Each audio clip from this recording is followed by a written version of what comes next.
প্রয়াগরাজে মহাকুম্ভ মেলা শুরুর আগে বোমা মেরে উড়িয়ে দেওয়ার হুমকি কলেজ পড়ুয়ার। মুসলিম সহপাঠীর নামে ভুয়ো আইডি বানিয়ে মহাকুম্ভ মেলা ধ্বংসের হুমকি হিন্দু কিশোরের।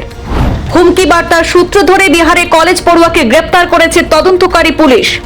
হুমকির মতলব নিশ্চিত হতে জিজ্ঞাসাবাদের জন্য ধৃতকে আনা হয়েছে ইউপির প্রয়াগরাজে। অভিযুক্ত তার মুসলিম সহপাঠীর নামে একটি জাল আইডি বানিয়ে মহাকুম্ভে কমপক্ষে 1000 ভক্তকে হত্যার হুমকি দিয়েছিল। ধর্মীয় অসহিষ্ণুতা সূচক এবং উস্কানিমূলক পোস্ট সোশ্যাল মিডিয়ায় আপলোড করার পরেই তদন্ত শুরু করেছিল প্রয়াগরাজ পুলিশ। আগামী 13 জানুয়ারি থেকে উত্তরপ্রদেশের প্রয়াগরাজে মহাকুম্ভ মেলা শুরু হবে। ইতিমধ্যেই দেশের নানা প্রান্ত থেকে সাধু সন্তরা জড়ো হতে শুরু করেছেন। আর সেই গুরুত্বপূর্ণ মেলায় মুসলিম নামের একটি আইডি থেকে বোমা হামলার হুমকি দেওয়া হয়। পুলিশ এবং এটিএস এ নিয়ে তদন্তে নেমে জানতে পারে আসলে এক মুসলিম পড়ুয়া হিন্দু সহপাঠী মুসলিম পরিচয় দিয়ে এই বোমার হুমকি দিয়েছে।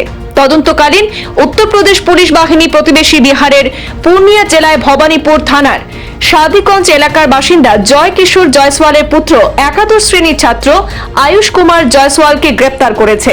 অভিযুক্ত একাদশ শ্রেণীর ছাত্র আয়ুষ কুমার জয়সওয়াল সোশ্যাল মিডিয়ায় তার মুসলিম সহপাঠী নাসার পাঠানোর নামে সেখানে ভুয়ো প্রোফাইল তৈরি করে আপত্তিকর পোস্টে মহাকুম্ভে বিস্ফোরণ ঘটানোর হুমকি দিয়েছিল। আর সেই অভিযোগে তাকে গ্রেপ্তার করা হয়। কুম্ভ মেলার এসএসপি রাজেশ দ্বিবেদী জানিয়েছেন যে মেলা পুলিশ এবং সাইবার সেলের একটি যৌথ দল অভিযুক্তের আইপি অ্যাড্রেস ট্র্যাক করার সময় সেখানে কলেজ পড়ুয়া কিশোরকে গ্রেপ্তার করা হয়েছে।